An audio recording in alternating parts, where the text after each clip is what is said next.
The following edition of Connecticut Valley Views is made possible by Windsor Federal Savings, with offices in Windsor, Granby, and Bloomfield. Neighbors helping neighbors since 1936.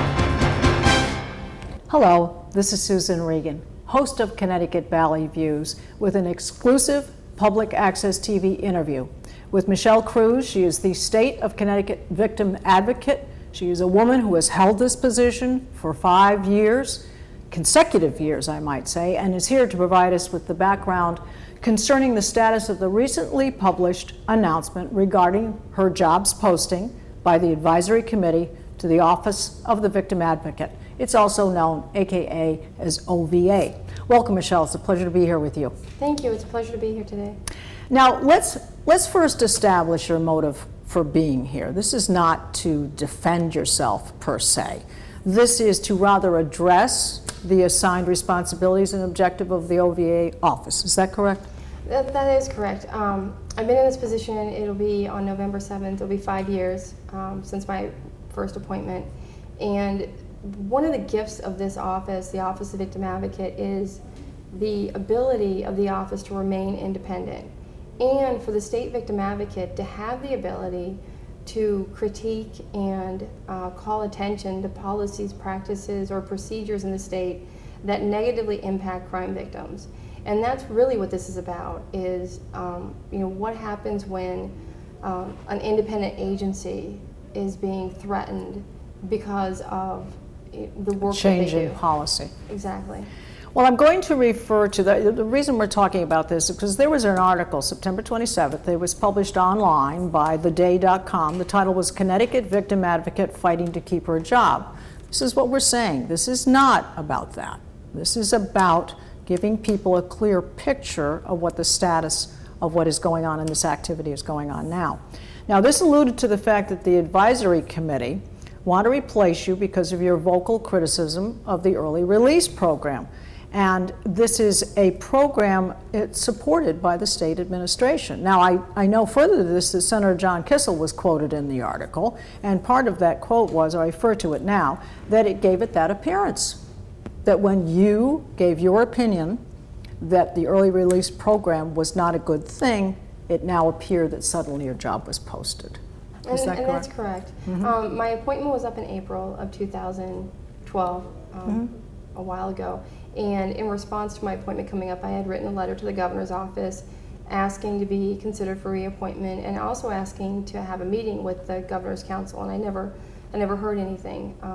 We as an office have been looking at the risk reduction program, or the good time credit program, since September of 2011. When the program became fully functioning. And we began looking at it specifically because crime victims were calling our office. At one particular point, the Department of Corrections Victim Service Unit received on one day 250 phone calls from victims, who then were referred over to the Office of Victim Advocate about what they can do about this program. And in response, we started looking at the files, because the victims it was really two things. One was they felt betrayed because the sentences were being changed retroactively. And two was that they felt that they wanted to know, what were these credits really about? What were they doing? Was this really about rehabilitation? Since that time, we've requested documents from the Department of Corrections, and we've looked at those files, we've looked at the individual files, we've gotten statistics, and we've been vocal first in the spring, trying to pass some legislation to limit who's being provided these credits. And then right after the Meriden murder, we were vocal because that particular individual, Mr. Resto, was released on the Good Time Credit Program and was out early from when he was originally sentenced. All right, so let me ask you another question, and this is a bit of a quantitative one. This is a situation, have you seen an escalation in the domestic violence and all the various things that are associated with a victim that you represent?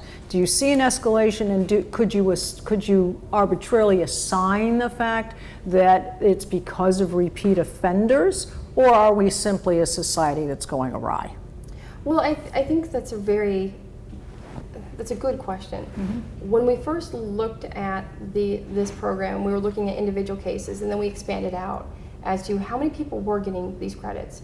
We learned then that there were 7,589 people, individuals, inmates, who had received credits and been released. And we asked for that list, which we received. Then we asked how many people, and what was recidivism? And what we got was a second list of individuals, 773, who had been returned to incarceration. That doesn't include rearrested or a warrant for their arrest or not captured. Certainly first-time offenders. Well, these are all people who were released and then came back into the fold of getting into trouble. And so what we did is we started looking at, well, what were the crimes being committed? And what we found was there were many, many violent crimes. There were violations of protective orders, violations of standing orders of protection, which indicates that the underlying victim on the original case had received an order protecting them, that offender was released early and had violated that order once again, placing that victim again in danger. That's a significant issue for our community and public safety. We also looked at some of the other crimes that were being committed, including there were some burglaries, there was an intent to commit arson, there was a home invasion, there were obviously Resto and Mendez were released on this program, and those are both individuals now charged with murder. The types of offenses from these offenders are violent, and there is a public safety concern and a concern for the victims from the underlying cases as well, who have constitutional rights to be reasonably protected from the offender.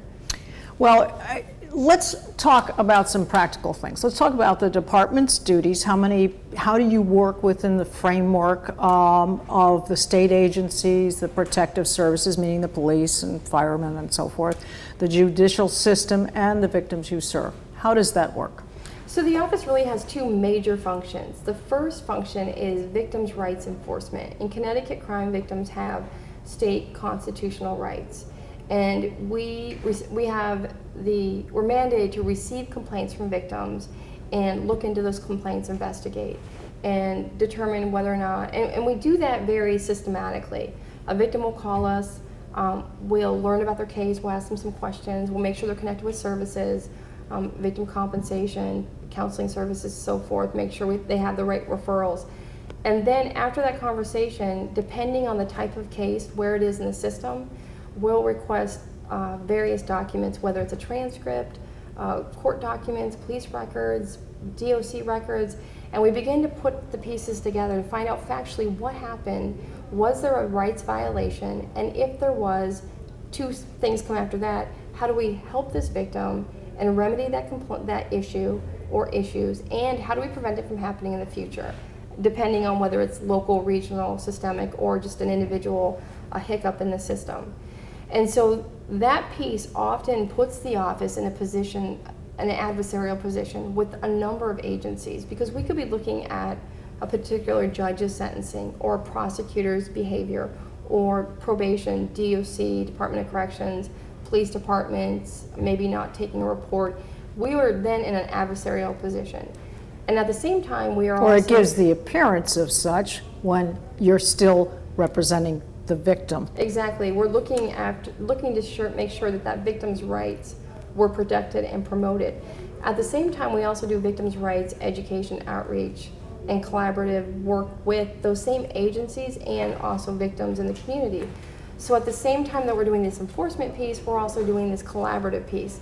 So it's a really difficult balance sometimes, but I think we've done a really good job over the last 5 years at really working with agencies behind the scenes. A lot of what we do is behind the scenes. We can talk to a police department about a complaint, figure out what happened, work with policies across the state, and not bring it up to a level where that we're broadcasting across the state. We can fix the problem with cooperation, and we've had a lot of success with that. But just the nature of the work often sets the office in a difficult position just because we're doing enforcement of victims' rights. Well, I think what's very critical to the whole thing is that when a person has become a victim, whatever the circumstance may be, the family, an individual, a woman, a child, is that they feel that there's someone really on their side. Exactly. And if you continually move from helpful to adversarial, the adversarial part must be with whatever agency you need to deal or talk to, not the victim themselves. They don't need any more issues. They need help and assistance that's Exactly. appropriate to their situation. Yeah, and it's really about also empowerment, because sometimes, when we work with victims, they may be calling to complain about an issue, but they may not be ready to really remedy the issue or become very vocal about it. So what we do is we listen to the victim. That's step one. Listen, make sure they're connected with services again, and then we lay out the options. This is your toolkit. We could do this for you, or we could recommend this, and they get to choose where to go next. And that's part of the empowering piece for victims, because a lot of the victims who come to the OVA, they are at a point in the process where they're about to give up. They feel disempowered. They feel that nobody's listening, and we're there to offer some solutions and allow them to pick the next step. So it's really a roadmap Exactly. as to where to go and what to do next. Exactly. All right, how many employees in the department? We have 3 full-time employees, including myself. We have a staff attorney, a complaint officer, state victim advocate, and then we also have a part-time office assistant. We also rely very heavily on partnering with community colleges, universities, and law schools in offering internships, volunteer, and externships. And we've done that for the last 5 years. Which helps with the budget. It does. So you're It actually helps. getting work done and it's not costing anyone anything and it's giving them experience. Yeah, and it helps with the budget. It helps with making sure that the community is really educated about victims' rights, because while someone's at our office, they're assisting in whatever projects we have them working on, and they're also becoming educated about victims' rights and services. All right, now I'm going to assume that because you were hired or appointed to your position, that you were fully vetted, you have the background and credentials to do this job. However, there was an evaluation that was done that was covered a 12-month period between July 1, 2009 and June 30th, 2010. You have comments on that? The advisory committee was statutory ordered to do an evaluation of the effectiveness of the office. This has been a long history with the advisory committee and the state victim advocate, regardless of who it really was, where the advisory committee would mistake that responsibility and try to personally evaluate the individual. And so the evaluation was really about me as a person, not whether or not the office was effective. And there were actually a few victims who wanted to be spoken to about their experience with the office. And unfortunately, phone calls were not returned and follow-up wasn't provided from the advisory committee. Would that be normally part of the process to interview people for whom you have served? Well, what there was that within the boundaries of giving an evaluation for the office? The evaluation was supposed to be in public, at our meeting, and there was a public comment section. And so in the meeting proceeding, there was expressed interest in providing the advisory committee with feedback, and unfortunately that wasn't followed up on. The evaluation in itself was, I would say it was baseless. The office filed a response and to the evaluation, and actually what the evaluation did is it really brought to the forefront the internal conflict with the advisory committee and the Office of the Victim Advocate, because about half of the advisory committee members were agencies who could and in some cases had come underneath the OVA's oversight. And so what happened is you fast forward to the next legislative session, and that advisory committee and its makeup was dismantled, and a new advisory committee that specifically cannot have individuals who lobby for policies that come underneath the OVA's review was created. All right, well, subsequent to that review, were there comments? I would presume you had a response of some kind. Were there comments on new directives, or they want you to do something a different way because of that evaluation, because they critiqued it and apparently did not find it favorable? So was there any further direction given, or did they just give you the feeling, well, go ahead, keep on doing what you've been doing? From who? From the advisory committee. Since they did the evaluation, did they then give you some directive to change things or do things a different way, or? There was actually direction given to the advisory committee to try to, I think there was a suggestion from the administration to work on the evaluation, because it wasn't, it was an evaluation of the state victim advocate versus the office, and there was really no follow-up in that. I mean, the one thing we did take away was there was really a need to look at our actual numbers. We don't have a database in the office, but we had been working on kind of past memory of how many cases we handled in a month and in a year. And so from that evaluation, the one thing that I did find valuable was there was a need to quantify how many cases. And over the last 2 years since the evaluation, we have done that. All right, so you found some positive points that you felt you would action going forward. Yes. All right, now I assume there have been some accomplishments that you're proud of that the department has handled, and there have been some results where you spoke up and some reoccurring issues had happened. You've mentioned a couple of those, but do tell us about some of the things that you feel were good. Well, what happened is after the advisory committee was dismantled, there was always a sense that we needed to hear directly from victims. What was their experience in the community, in the criminal justice system, and what needs did they have? And what we did is we created a Crime Victims Summit last year to provide information directly to the state victim advocate in an open forum. And it was something that I think was really valuable. A report came out of it, and it captured the needs and the issues with different populations. And some examples are the needs of drunk driving victims, or the needs of sex assault victims, or the needs of domestic violence victims, cold case victims. They all have different needs. The needs of a victim who's a stranger to the assailant. They all had different needs, and that report, we were able to take away a lot of information on how these different populations were affected and what their issues were. And one of the things that came out was we had a couple of state employees who were victims, and there was a need to include in the workplace violence policy services and resources, and also some information about victims' rights in the state's workplace violence policy, which I'm happy to say we partnered with DAS, and that was changed this year. Our new workplace violence policy includes those pieces, where someone can go to for assistance, because we had a couple of phone calls where, higher up individuals in a state employee agency didn't know where to turn, and eventually found us, and we were able to kind of help them and point them in the right direction. So that felt like a real good accomplishment. Suggestions on how to keep victims safe, and other information that would be helpful to an employer who works for the state, who's working to help a crime victim in our state, knowing that we have constitutional rights here. Another big success I would say was we've done a lot of work with the Speaker's Task Force on Domestic Violence, and we were able to work with that particular group and make suggestions on different pieces of legislation that would positively impact victims. One of the recommendations was a model policy for law enforcement's response to domestic violence, and that came right out of our investigation in Tiana Notice.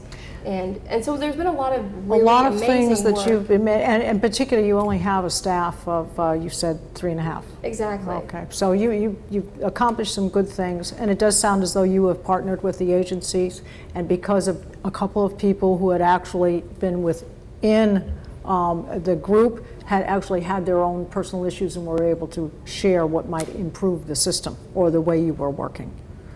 So that's which group? a person who was a victim, Yeah, actually from the summit, in the summit. So you were able to glean from that what you could do for people going forward, which is always a positive step. Exactly. All right. Well, rather than trying to anticipate next steps and the outcome, what is your vision for the department, for whoever, it's you or it's someone else. There are a couple of things that I think that are very key. There is a piece of legislation they're looking at to remain independent from executive authority. And I think you might, because to me, that presents a conflict of interest. Exactly. I mean, one of the gifts that this office has, the Office of the Victim Advocate, is the independence, the ability to review policies, procedures, legislation, practices, and stand up for the victim, who's often silenced just by the process, just by the aftermath of the crime, and call attention to practices or policies, procedures, what have you, that negatively impact the crime victim population without worrying about backlash or ramifications to the office. There needs to be that independent eye, because as long as that independence is threatened, the ability of the office to really speak up for victims is going to be muted. And any state victim advocate that's in this position is going to have a really hard time doing enforcement when you're tied to any agency. Well, if you're supposed to be the victim advocate, and you're a victim of the very system that has set it up, that's where I see the conflict of interest. Exactly. You need to be, it doesn't mean to say that they don't have the authority to comment. They certainly have the authority to do evaluations. They certainly have the ability to ask questions, to ask how things are being processed, to audit your accounting for the year. That certainly, and to interview each of the people who work for you and assure that they're being staffed. But it does seem as though it's taking away the independence to make the right decisions for the person who's come to you for help. Exactly, and they actually don't evaluate the office anymore. That was taken out of the statute. But, if this, whether me or somebody else, the state victim advocate stands up for victims, responding to complaints from victims and information we've gleaned from whatever agency, and there's either backlash on the office or the state victim advocate, that cannot continue, because it threatens everything we do for victims. Well, let's go back to budget for a moment. A lot of times they think that there can be budget savings in streamlining or combining departments. I see this as one department that needs to be a standalone. In other words, perhaps there's a way to work better with other agencies, but I don't see this as one that can be compressed into other departments, and I'm getting a sense that if you lose that independent authority, you will be compressed. You will be part of something that's larger than what you need to be. You need to be able to work independently, streamlined, on your own, and speak up for the victim. So I feel a compression, and I may be reading this wrong, but does it seem that way to you? It does. It seems that it seems that there's an interest in having control over the office, and that's dangerous. And when one of the things I started doing, the situations are already dangerous, and this makes it more so. Exactly. One of the things I started doing was I started reaching out to other national organizations that does victims' rights, and our independence is pretty unique for Connecticut, but it allows us to do a lot of the work that others can't do, because if we're prohibited from talking about certain groups or certain agencies or certain practices because we were within that agency, you can't be policing yourself. The best example I can give is it's like internal affairs in the police department. Right. They're separate. They may not be invited to lunch every day, but they serve There's a reason. Key role for that department to make sure that whatever's going on has an independent investigative power that's not colluded with anything else, and that's really what we're looking. All right. Well, a second point, I think, you need to perhaps realign the budget, because we're talking about a budget situation. We all know that there's a deficit right now, $144 million in the budget. But to realign the department and accommodate an additional employee, I mean, maybe you need additional help. But having said that, there's a new job posting, is there not? And somehow or other, the salary range has shifted. Yes, I mean, I believe it was this week, there was a posting for the position I currently hold. And what was interesting is the salary range has increased. I guess it was in 2011, they reclassified the position of the state victim advocate, and the salary range is actually, I believe, it's $35,000 over what the salary range was when I took the position. And, you know, I can tell you that if we had a full-time office assistant and another complaint officer or a second staff attorney, you know, the volume of work we get, we're always working. I mean, there's always too many cases, too many victims to respond to. I mean, you have to understand, we cover the entire state of Connecticut. We service, you know, all crime victims, and we are the only place that they can turn to make sure that their rights are being protected and promoted. So you can never shut the light off. The light's always on. Exactly. For the victim. And so I mean, we've reduced our budget over the last 5 years since I've been there. Every year we've reduced it. But at this point, you know, what's abundantly clear is there is a need for a better staffed office. We need an additional body and a full-time office assistant. All right, well, I'd like to give your website. It is ct.gov/OVA. Do I have it correctly? Yes. All right. Well, I very much appreciate your time. I know how busy you are. You have expressed the fact that you are serving the needs of the people of Connecticut. I certainly thank you. You've kept our family safe and doing what you've been doing, and I'm sure that's the case for many other families. So I do want to thank you. It's been a pleasure having the talk with you. Thank you for having me. All right. I really appreciate it. Okay. And for our viewers, you can see all of our programs on ctvalleyviews.com. This is Susan Regan, thanking you for joining me and bringing proof to the people.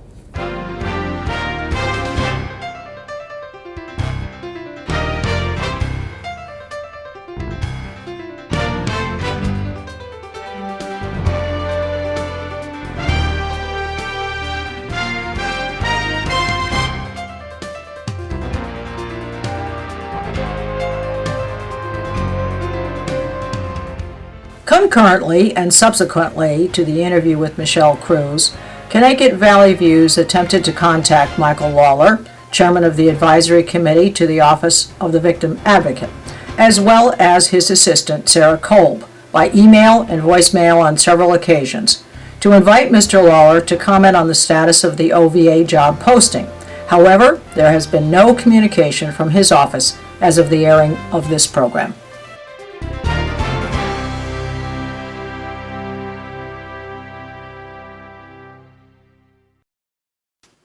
Our thanks to Windsor Federal Savings for making this program possible. Neighbors helping neighbors since 1936.